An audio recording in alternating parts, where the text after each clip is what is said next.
ari babiri. Bamwe bazana amakuru y'impuhwe avanzemo n'iterabwoba, abandi bazana amakuru ariyo nyayo akwiriye. Abambere baraje babwira Abisirayeli, barababwira ngo igihugu cyo kirahari rwose twakibonye, ariko ibijyanye no kukijyamo mu kibagirwe twahasanze ingabo zikomeye ziremereye zitoje neza, ikindi kandi n'abagabo barebare, nibura umwe muri bo ashobora gufata Abisirayeli nka 30. Ni ukuvuga ni abagabo b'abanaki b'abakomando bitoje neza, babishoboye babikora. Ati rero ibyo byo ni mu byibagirwe, twasanze igihugu kirinzwe. Ngo ayo makuru bakiriye abo Bisirayeli, abacinege arabacogoza, bahonga mu maso. Na Mose yumvise ahonga mu maso, hasigara abagabo babiri bazana andi makuru. Imana nihimbaza, haleluya.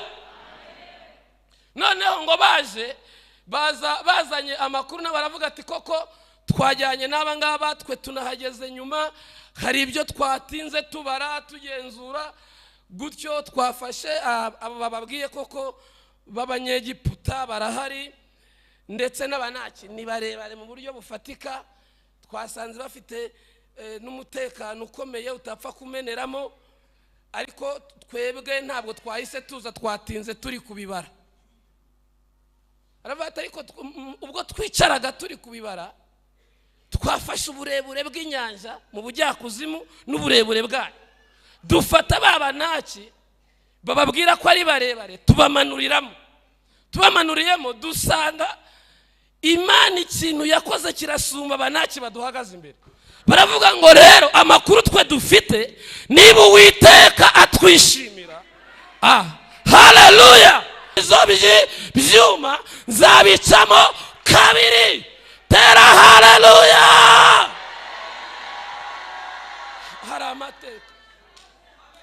Hari amateka. Imana yagusanze ahantu ivugana nawe ugishaka. Imana yagusanze ahantu ivugana nawe ugihamagarwa. Imana yagusanze ahantu ivugana nawe uri mu ishuri, ivugana nawe mufitanye amateka.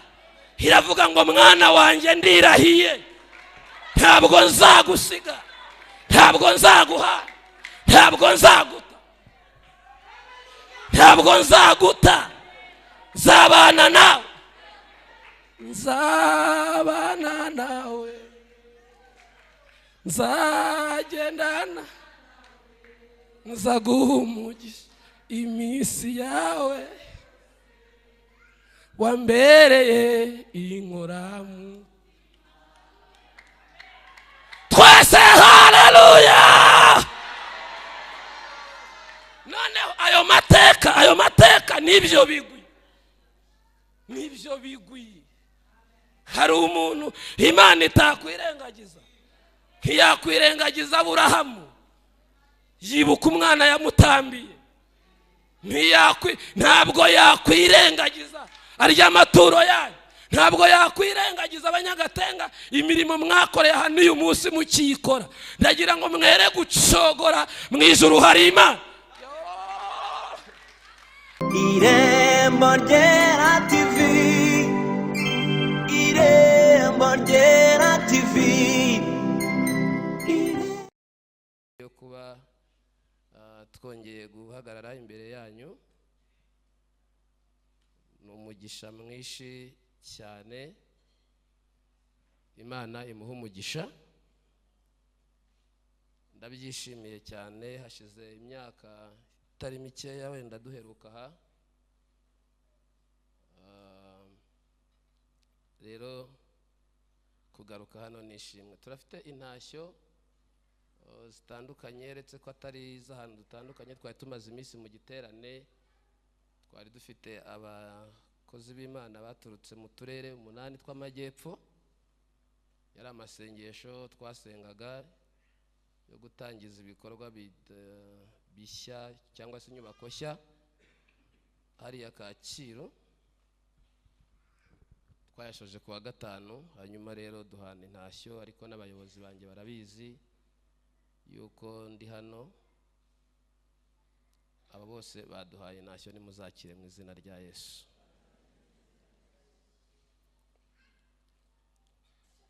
ndagira ngo wenda dufate umwanya dusome ijambo ry'Imana mu rwandiko Pawulo yandikiye itorero ry'i Korento,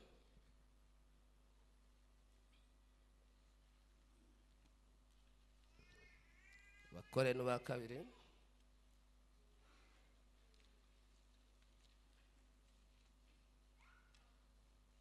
igice cya 4 umurongo wa 16, igice cya 4 umurongo wa 16.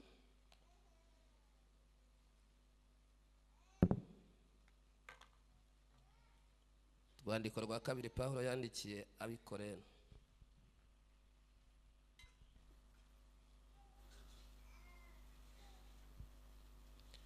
Haranditse ati, nicyo gituma tudacogora, kandi nubwo umuntu wacu w'inyuma asaza, umuntu wacu w'imbere ahora ahinduka mushya uko bukeye. Kuko kubabazwa kwacu kw'igihwayihwayi k'akanya ka none kwiyongeranya kuturemera ubwiza bw'iteka ryose bukomeye. Natwe ntitureba kubiboneka, ahubwo tureba kubitaboneka, kuko iboneka ari iby'igihe gito, naho iboneka bikaba iby'igihe cy'iteka ryose. Niba ntabagoye ndagira ngo n'ubundi dusozereze mu gitabo cya 2 cya Samweli, igice cya 7 n'umurongo wa 1, kugira ngo amasaha yacu tuyatware uko ari. Wenda reka masome nahageze.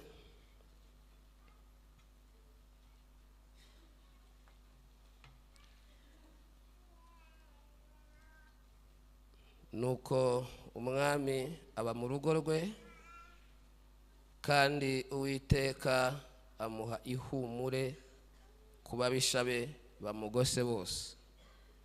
Bukeye umwami abwira umuhanuzi Natani ati, dore ubu mba mu nzu yubakishijwe imyerezi, ariko isanduku y'Imana iba mu ihema. Natani asubiza umwami ati, genda ukore uko umutima wawe ukubwira kose, kuko Uwiteka ari kumwe nawe. Amen. Wenda ibindi turaza kugenda tubivuga, twaba dusomye aho. Ndagira ngo tuganire, ndashaka kuvuga ibintu bituma tudacogora gukorera Imana. Ndashaka kuvuga ibintu bituma tudacogora gukorera Imana. Pawulo yandikira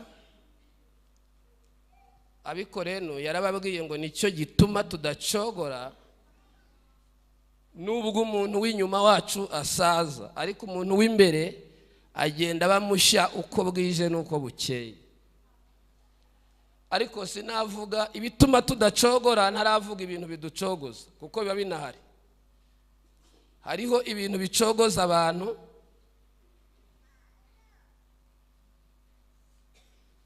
ukumva uracogoye. Ndavugamo bike muri byinshi kubera impamvu z'igihe. Ikintu cya mbere gicogoza abantu, kikababuza aho berekeraga, kikabacinege, kikabambura umwanya, kikabakerereza, ni ikintu bita ibihuha. Ikintu bita igihuha cyangwa amakuru atariyo. Amakuru atariyo ashobora kugukerereza, ashobora kukwibagiza ibyo wari uri mutekereza. Kubera iki? Umuririmbyi yararirimbye aravuga ngo nkunda kwakira amakuru y'umurwa, kuko amakuru aturuka mu murwa ni amakuru yizewe. Iby'Imana ivuga bitandukanye n'ibyo abantu bavuga 100% cyangwa 1000%, kubera ko amakuru Imana itanga n'ay'abantu batanga biratandukanye. Niyo mpamvu abantu bagira amakuru menshi, hanyuma ayakugeraho akakubuza, akaguca intege, akakwambura gukorera Imana. Ariko Pawulo we yavuze ngo nicyo gituma tudacogora. Nubwo umuntu w'inyuma yacu asaza, ariko w'imbere we agenda ahinduka mushyashya. Imana nihimbaza. Twese tuvuge ngo amen. Iyo tuvuze kwakira amakuru, tuvuga, sinzi namwibuka bariya bagabo 12 bagiye gutata igihugu. Bazanye amakuru anyuranye ari babiri. Bamwe bazana amakuru y'impuha avanzemo n'iterabwoba, abandi bazana amakuru ariyo nyayo akwiriye. Abambere baraje abwira Abisirayeli, barababwira ngo igihugu cyo kirahari rwose twakibonye, ariko ibijyanye no kukijyamo mu kibagirwe, twahasanze ingabo zikomeye ziremereye zitoje neza, ikindi kandi n'abagabo barebare, nibura umwe muri bo ashobora gufata Abisirayeli nka 30. Ni ukuvuga ni abagabo b'abanaki b'abakomando bitoje neza, babishoboye, babikora. Ati rero ibyo byo ni mu byibagirwe, twasanze igihugu kirinzwe. Ngo ayo makuru bakiriye abo Bisirayeli, abacinege arabacogoza, bahonga mu maso, na Mose yumvise ahonga mu maso, hasigara abagabo babiri bazana andi makuru. Imana nihimbaza. Haleluya. Noneho ngo bazanye amakuru, na baravuga ati koko twajyanye n'aba ngaba, twe tunahageze nyuma, hari ibyo twatinze tubara tugenzura, gutyo twafashe abo bababwiye koko b'Abanyegiputa barahari, ndetse n'abanaki ni barebare mu buryo bufatika, twasanze bafite n'umutekano ukomeye utapfa kumeneramo, ariko twebwe ntabwo twahise tuza, twatinze turi kubibara. Aravuga ariko ubwo twicaraga turi kubibara, twafashe uburebure bw'inyanja mu bujyakuzimu n'uburebure bwayo, dufata b'Abanaki bababwira ko ari barebare, tubamanuriyemo dusanga Imana ikintu yakoze kirasumba Abanaki baduhagaze imbere. Baravuga ngo rero amakuru twe dufite, niba Uwiteka atwishimira, haleluya, niba Uwiteka atwishimira, azaduha kiriya gihugu. Impamvu zo kuduha igihugu zirahari, kubera iki? Twisunze Imana y'inyamaboko. Hari abantu bizeye Imana y'inyamaboko ngo bayimere icyubahiro torero. Twese tuvuge ngo amen. Kubera iki? Amakuru aratandukanye. Iyo wakira amakuru yaba nanda asanzwe atandukanye, nk'ubu ngubu nta kibanza kitagira nyiracyo mu mujyi. Ugiye mu mujyi wa Kigali bagenda bakwereka buri kibanza n'amazina ya nyiracyo. Ariko amakuru aturuka mu murwa abwira abatari bubaka yuko bagomba kubaka. Ukibaza ese abatuye aho bazaba bagiye kubera iki? Imana ariko Mana we, ndagira ngo were gucika intege kubw'amakuru wakiriye. Hari amakuru Imana itangaza atandukanye n'ay'abantu bavuga. Hari amakuru kuko umuganga yakubwira ko atabona kuri bukire, ariko amakuru ava mu bwami akavuga ngo urupfu rwawe si nonaha, no hirya y'ejo uzabaho.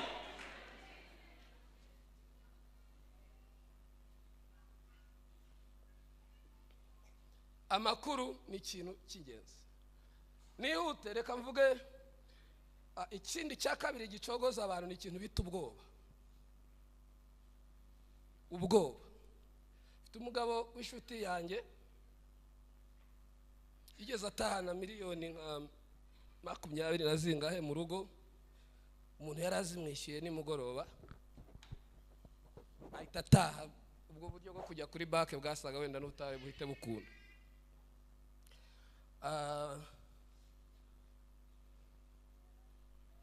Akira mu rugo ananiwe, aryamye. Hari ukuntu uryama agatotsi kakagutwara, noneho ariko nanone ntumare iminota usinziriye. Hari ukuntu kagutwara ugahita ukanguka. Noneho akamutwaye arakanguka, akangutse areba mu idirishya ryo mu cyumba. Arebye mu idirishya ryo mu cyumba ngo abona abantu bari gutambuka bagenda bazenguruka inyuma y'idirishya. abwira umudamu ati kanguka, ati ko dushobora kuba twatewe.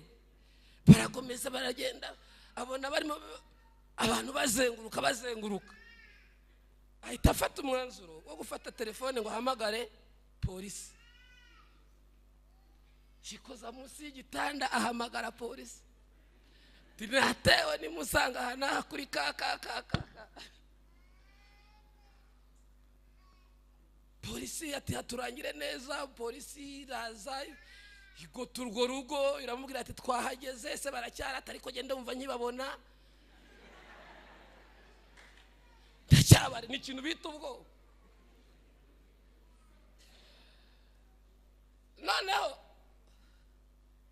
baramubwira ati turi hanze, noneho wigira ikibazo, turi hanze, kingura twagutabaye.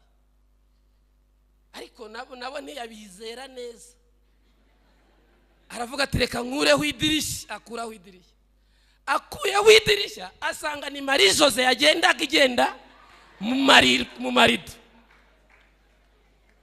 Niyo yari iri mu marido, akajya agira ngo ni abantu bari kugenda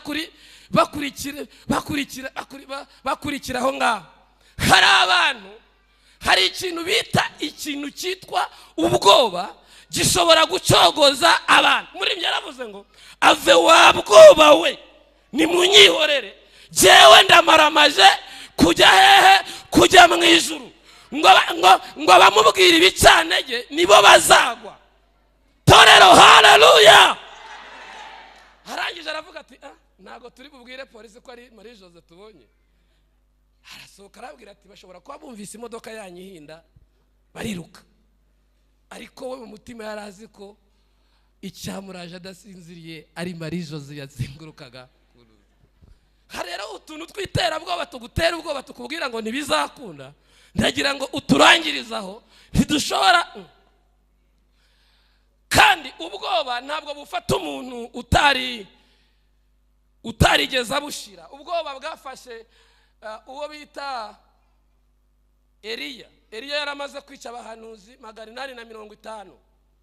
Ariko umudamu aravuga ati rwose jewe munyereko Eliya yari umugabo uziranye n'Imana ku buryo buri hejuru, kandi yabashaga kuba yamanura umuriro. Yarazi ko aziranye n'Imana ifite umuriro, yaramaze gukora agashya. Ariko yakira inkuru, ubundi ibintu byose byinjirira mu makuru, bikaza bikarema ubwoba muri weho. Ndagira ngo uyu munsi Imana igushyirira akantu mu matwi gatuma wakira amakuru ari ngombwa, atari ngombwa ntiyinjiremo, kugira ngo atakuremera ubwoba bukakubuza aho uri kujya. Iyo tutaza kuba turi abantu batinyuka, twari kuba turangiye. Ariko kubera gushirika ubwoba nk'intare no kwizera imbaraga z'Imana, ayiwe kangarukiraho. Ni ukuvuga niki? Ni ukubera ko ubwoba bwirukanyije uriya mugabo, bimugendesha ibirometero bigera muri 450. Ahunga umudamu wamubwiye ko azamwica, kandi yarazi ko afite imbaraga, yarazi ko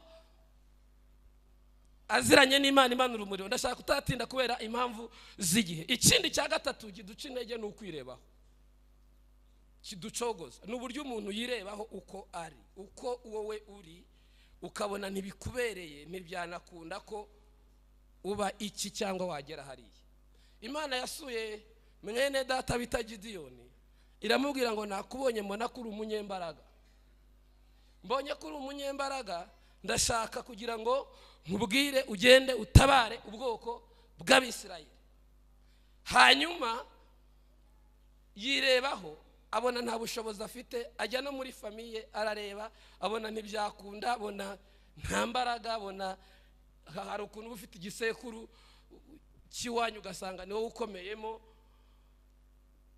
kandi wowe ukaba ari wowe munyonzi ufite migare, ariko nyine wakwireba ugasanga ni wowe ukomeye. Noneho abwira Imana, aribwira ati rero mushobora kuba mwayobye, ntabwo jewe shobora. Ariko Imana iramubwira ati jewe ngufiteho umushinga muremure, nanakubonye kurenza uko abandi bareba. Nabonye uri umunyembaraga kandi ugomba gutabara Abisirayeli. Yirebye abona ntibyakunda, ariko iyo wowe ureba ukabona ntibyakunda, Imana irabizi ko bishoboka, Imana irabizi ko bihari, Imana irabizi ko bihari. Kubera iki? Kwirebaho ni ibintu bishobora kuguca intege, ukumva biranze, ariko hari Imana. Haleluya! Hari Imana. Tujya gutangiza abana ishuri, umudamu yaricaye aravuga ati rero reka tubajyane kuko amashuri yarakatutse, hari amashuri umuntu wese ashobora kwishyura, ati tujyanemo abana, ati ushingiye kuri ibi no kuri ibi. Ndamubwiye nti reka siko nasenze. Noneho ngenda nandikisha abana mu ishuri ryiza aho bajyana n'abana b'abakire bandi.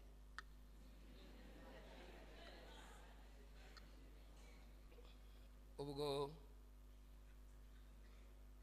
arambwira ati ariko kurimo wipasa muremure urabona ibintu uzabishobora. Ni ngewe ariko ndumva afite akaguru kazahugarura nimbona wabaye muremure. Noneho njyayo,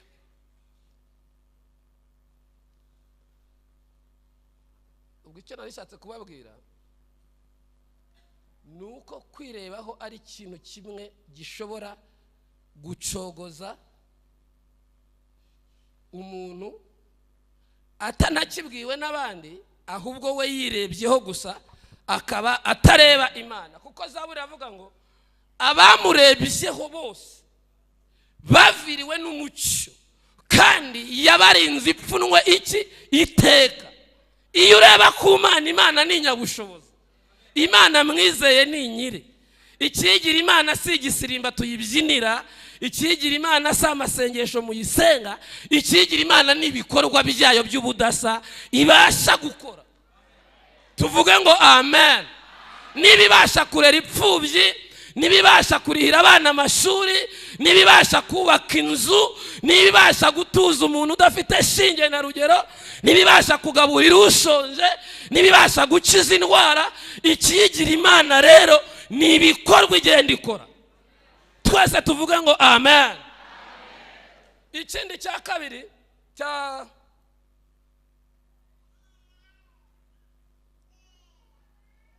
cya kane nicyo bita kubura ibyo wiringiraga. Ibyo wiringiraga kubibura, gutakaza ibyo wari ufite, guhura n'igihombo bishobora kugucogoza. Kubera ko iyo ubuze ibyo wiringiraga ushobora gucika intege ukibaza ngo ubundi ni iki nkorera, kuki Imana itagenje gutya, kuki bibaye gutya. Icyo ni ikibazo cy'abantu, kuki bibaye gutya. Ariko umugabo bita Yobu yahagaze aha hantu abura ibyo yiringiraga, yabuze abana arabashingura, ahomba umutungo, ibiza biraza birawujyana, inka zipfira icyarimwe, ibintu byose biragenda, abura ibyo yakwiringira. Arangije aravuga ati ariko rero nubwo bimeze bityo sinzikuraho kuba inyanga mugayo. Ikindi, intambwe zanjye ndazikomeje, ntabwo nzigera ntezuka ngo mve imbere yayo. Aravuga ati rero ndacyabyitayeho, ndacyabikurikirana, ndacyahari. Aravuga ngo kandi uretse no kujyana ibyo niringiraga, naho yanyica napfa nyigize gute, nyiyiringiye. Tuyihe icyubahiro mu izina rya Yesu. Twese haleluya. Ni ukuvuga ngo naho yanyica napfa nyiyiringiye. Kugira ngo natinda, reka mvuge nibura nk'ibintu nka bitatu bituma tudacogora. Biducogoza byo byaba ubwoba, byaba ibihuha, byaba kwirebaho, ndetse wenda n'akandi ntavuze ko ibihendo by'isi nabyo bishobora gucogoza abantu, cyane nk'abahanuzi n'abandi bose bakorera Imana. Ariko reka mvuge wenda muri nka bingahe, mvugemo nk'utuntu nka dutatu, tundi nzatuvuga ubutaha. Ikintu gituma tudacogora ni amakuru dufite ku mukoresha.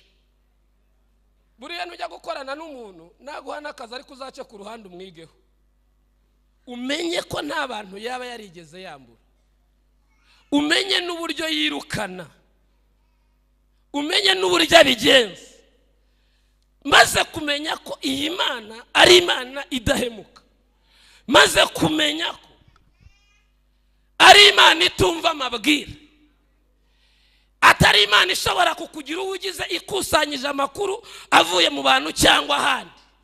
Byanteye kudacogora, nawe ndagira ngo bikubwire byere kutuma udacogora. Kubera iki? Iyo ufite amakuru y'umukoresha biragufasha kuba mu kazi ke, biragufasha kumenya ko muzatindana. Twasanze iyi Mana tuzatindana nayo, twese tuvuge ngo amen. Twasanze tuzatindana nayo kuko abatubanjirije baturusha imyaka batubwiye ko ntawe yigeze ihemukira, ntawe yigeze yambura, nta raison de bostage, ntawe yigeze yangira. Dufite amakuru, nicyo gituma batuvuga tukahicara, badusebya tugakomeza. Kubera iki? Umukoresha wacu ntabwo yumva amabwire. Abahari dutere haleluya. Ntabwo yumva amabwire, afite umwihariko. Afashijwe none Mana. Twese haleluya.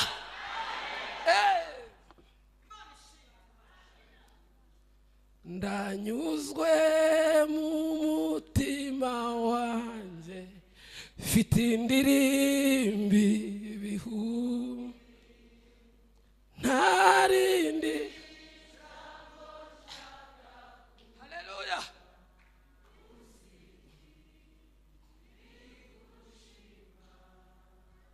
Uwiteka nje imbere yawe ciye bugufi, mfite byinshi byo kukubwira ariko reka mpitemo kimwe. Suko ibirarira yashize, suko ibibazo bira n'umurima. Ndanyuzwe mu mutima wa imbibihu ntarindi. Thank you.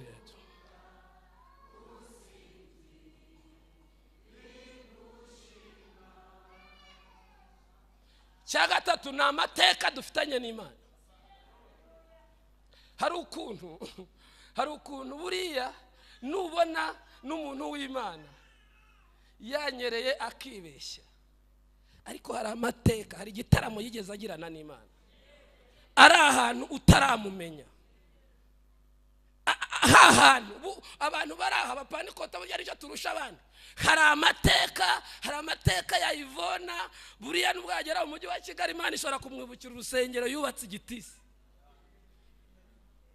Ni umukobwa wakoze ibintu by'amateka mu majyepfo. Akiri umukobwa najyaga njyayo. Imana yamukoresheje ibintu bikomeye cyane. Ariko ayo mateka dufitanye, shaka kuvuga ni ukuvuga ko iyo ufitanye n'Imana amateka ntabwo yagutakaza. Hari ahantu mwaganiriye, hari ahantu mwaganiriye rya joro, wa mugoroba, ya matarike, abantu badahari, ayo mateka. Haleluya. Ayo mateka ufitanye n'Imana ntabwo yagutakaza. Niyo mpamvu ibwira Kuri ikambwira ngo Kuri we, jewe nzakugenda imbere, ahataringaniye nzaharinganiza, ibihindizo by'ibyuma nzabicamo kabiri. Tera haleluya.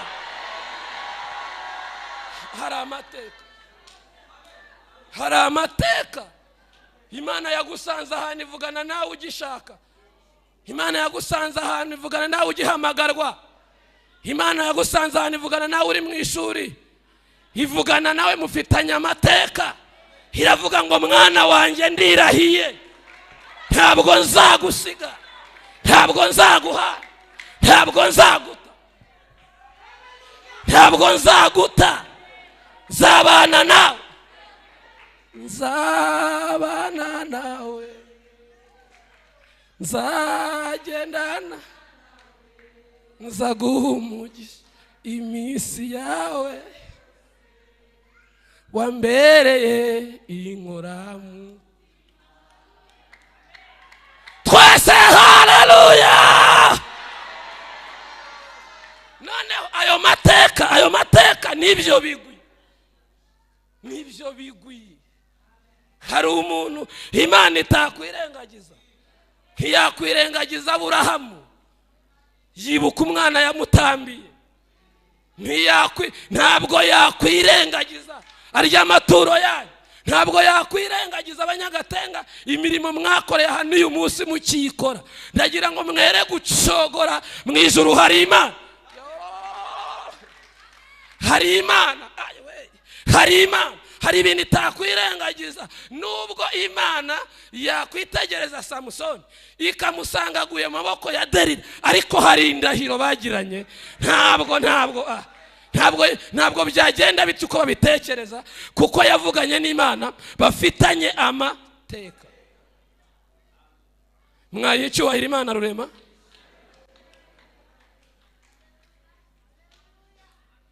Nari kubabwira dutandatu mutumye muracokoza, ariko ndababwira kandi kamwe mitesoza.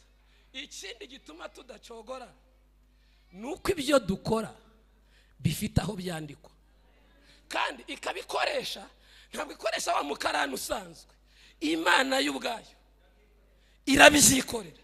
Ntabwo uzagera mu ijuru ngo ubure umurimo wakoze.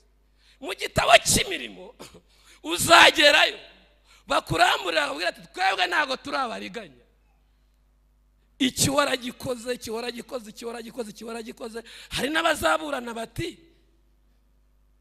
kuki iki ngiki nakibonyemo. Urumva azamuramburira igitabo, tugwina tukujyane mu gitabo cy'imirimo ibyo wakoze byose, bamwereke basange hari baby shower, niba ari baby shower, niba ari bride shower bakoze, hari n'ibindi byiki.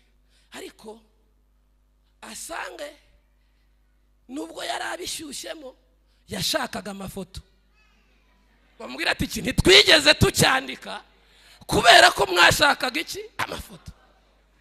Ati rero ntabwo kirimo ingororano yacu y'amafoto, burya yaragiye wikwiri gukiburana. Ati none se ko hari n'ikindi nakoze nari kubona amati kirya wagikoze kugira ngo. Nari ngiye kuvuga inzego zo muri kiliziya tubamo, ariko kubera impamvu z'umutekano wenda wagikoze kugira ngo abantu bakumenye, nacyo ntabwo cyanditse. None rero ariko hari uturimo tumwe two mwibanga, twabandi baza hano bagasenga nijoro, twabandi banyura hano, babandi bagira gute, babandi bakora. Hari abantu hano bakora imirimo y'ibanga cyane ariko cyane. Abo rero bazagera mu bwami bw'Imana, barambura igitabo cy'imirimo, babona imirimo yabo iranditse, baravuga ati ese ko mwari Mivona atagiraga gute, atayimenye. Atahubwo kutayimenya nibyo byaguhaye umutekano yuko yandikwa. Hari abantu bakora ibintu by'ibanga. Buriya hari utuntu twibanga dukora dutera Imana kujya kutuvuganira naho tuticaye. Twese tuvuge ngo amen. Twese tuvuge ngo amen. Ituvuga ikakuvuganira, ikavuga ati kuko wambereye inkoramutima ntabwo nzagusiga. Buri urumva kukuvana mu Gatenga ukajya ahandi baba bakumanuye, ariko uvuye mu Gatenga ujya Kacyiru ntabwo ubumanutse.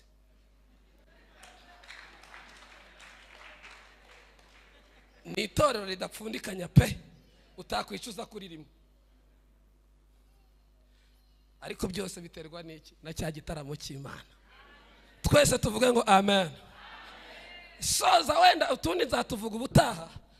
ikindi ni ukuvuga ikindi gituma tudacogora ni ihumure Imana yaduhaye. Ikintu bita ihumure ry'Imana. Hari igihe tunanirwa, abantu bakatubabaza, abo dukorera n'abo dukorana bakatugirira nabi mu buryo bufatika, ndetse ukumva uracogoye, ukumva wanabivamo, ukavuga ati n'ahandi barasenga, n'ahandi byagira gute. Urabona ngewe nakoze umunwa pe, umunwa nzi kuvuga, ntaho batama akazi ko kuvuga.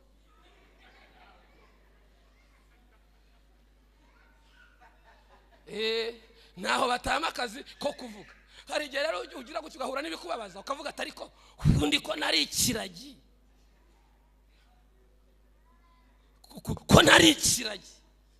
Ugahura n'abagize gute, n'abagutereta. Hari umuntu mu minsi yashize yaraje aramubwira ati ko Cyprien waje tukakugira umuntu ukomeye muri twe, tukaguha imodoka,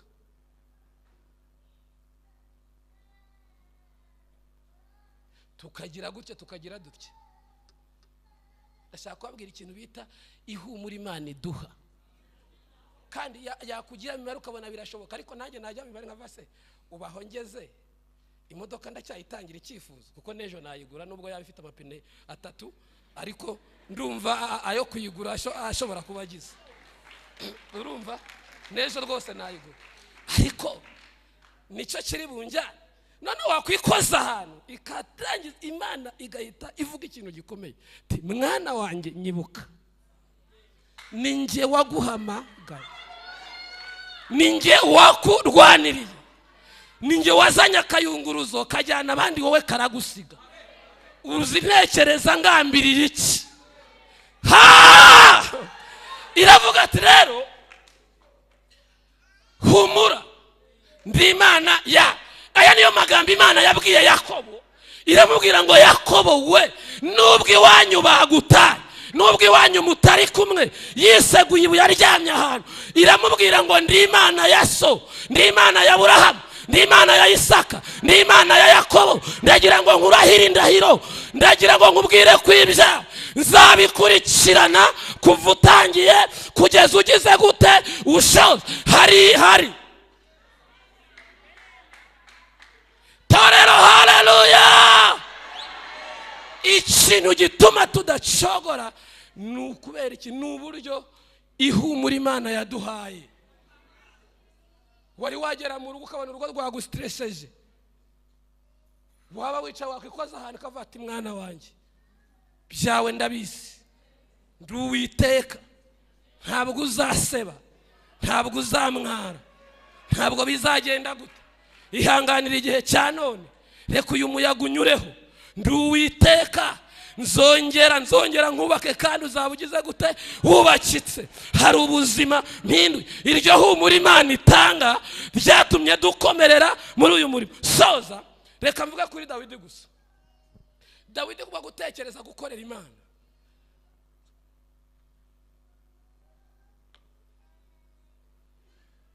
Dawidi kuba gutekereza gukorera Imana yatekereje neza.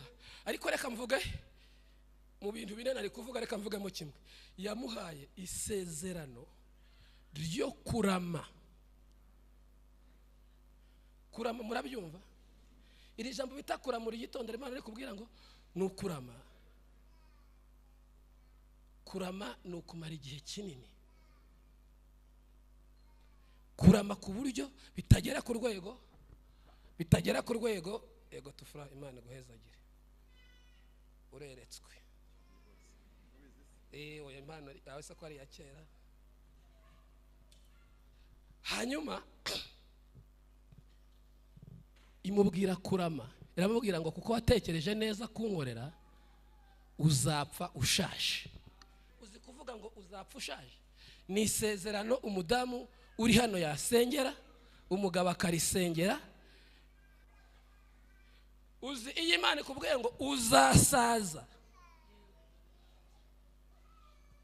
twese tuzapfa, ariko niba hari ikintu kiryoha ni ugupfa ushaje. kubera iki?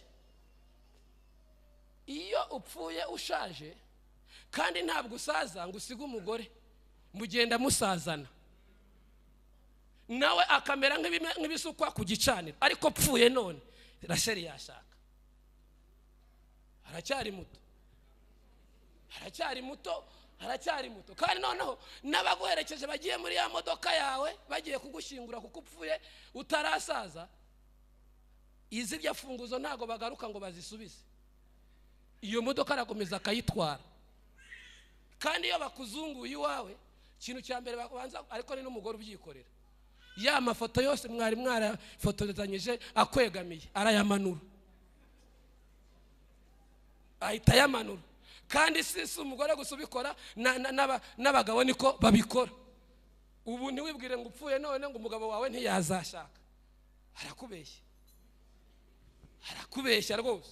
Ariko Dawidi ikintu Imana yarambwiye ngo wowe uzapfa ushaje. Uzi ikintu Imana iba yubatse ni ukugira ngo utazigera uzungurwa. Iyo ushaje abana bawe bari bakuru, iyo ushaje umugore wawe nawe bari ashaje, nawe ameze nk'ibisuka ku gicaniro, n'umugabo nuko ameze nk'ibisuka ku gicaniro. Imana imuyizeza arambwira ngo kuko wankoreye uzinjira mu mva yawe ushaje neza. Bisobanura ngo nta cyawe kizinjirwamo n'undi. Abana bawe bazaba ari abagabo ari bakuru bazi umutungo wose.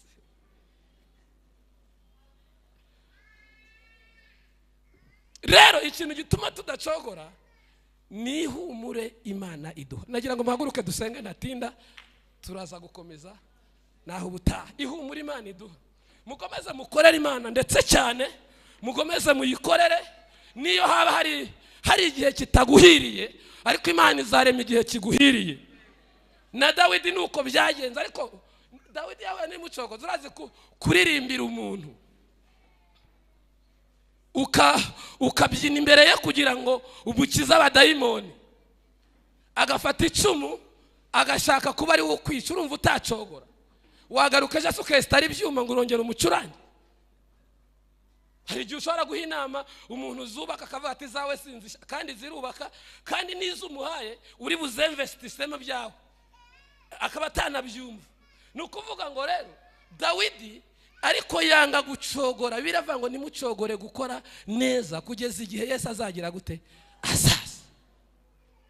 Gukorera Imana ni Imana izirikana, ni Imana yumva, ni Imana ibasha, ni Imana ibasha gukora cyane birenze ibyo dutekereza. Nagira ngo tuzamure ibiganza byacu dusenge. Zamura ibiganza byawe imbere y'Imana, bwira Yesu ikikubabaje muri iki gitondo. Ni umunota wawe wo kuganira n'Imana. Wicogora, hariho umuri Imana yaguhaye, ubwoba nibushire. Niyo mpamvu Pawulo cyangwa se Dawidi mu nyandiko ze akunze kuvuga, aravuga ngo njyeweho sinzapfa nzarama kugira ngo ntekerereze abantu iby'imirimo Imana yakoze. Ni ibintu bitangaje, ni ibintu bikomeye, ni ibintu, hari ibintu bituma udapfa, hari ibintu bituma utazagenda ejo, hari ibintu bituma ukiriho, hari ibintu bituma. Data turagushimye Yesu, ndakumva Yesu, tuje imbere y'inyonga zawe, tuje imbere y'ubwiza bwawe Data. Turaje. Ndagira ngo mbaze umuntu wese wari ucogoye cyangwa nani uri muri iri teraniro atambuke musengera isengesho ry'umwihariko. Tera intambwe. Wari unaniwe ariko wumvaga hari ibintu ndumva hari ibintu umwuka mbwira, hari uko wari ucogoye, hari amagambo bavuze, hari ibintu byakunanije, hari ibintu byari guteye ubwoba. Tambuka tugihagaze tugusenge. Tambuka niba uri hafi tukwingingira Imana, tubwire Yesu aguha umugisha. Tambuka wegere hano nawe ngwino tukwingingira Imana. Wicogora, winanirwa, wireka imirimo yawe, byago bizashiraho. Ntabwo tuzabura amahoro kwa Data mu ijuru. Yesu abaha umugisha. Tambuka nawe, tambuka nawe tukwingingira Imana, wicogora winanirwa, hari Imana ibasha gukora cyane ibirenze ibyo dutekereza. Tambuka nawe niba ugihari tukwingingira Imana.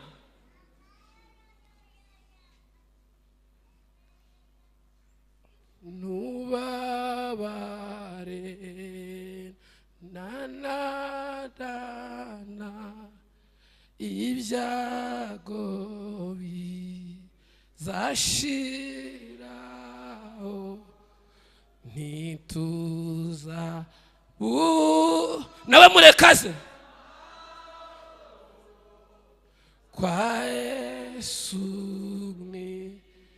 ntituzabura y'amahoro, ntituza wicogora, imbere ni heza.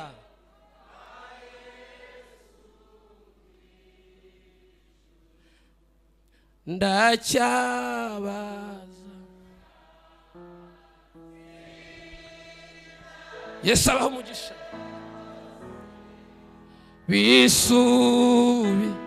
bisubiza bitya biti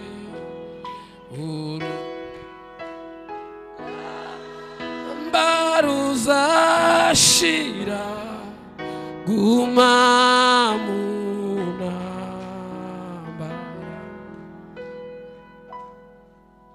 tuzamura ibiganza byacu tubwire Imana. Abari bananiwe mwese, abari bacitse intege, hari umugambi Imana ifite. Hariho ibintu byari biguteye biguciye intege kumva urarambiwe, ariko mu ijuru turacyafite Imana ikora. Data turagushimye, turakunezerewe muri uyu mwanya. Tuje imbere y'ubwiza bwawe, tuje imbere y'amaso yawe, turaje ngo ubane natwe. Aba bose bahagaze tubazanye imbere yawe, turabakumurikiye, turasabye ngo imbaraga zawe zibane nabo, Mwuka we wera agenda. Irembo ryera TV, Irembo ryera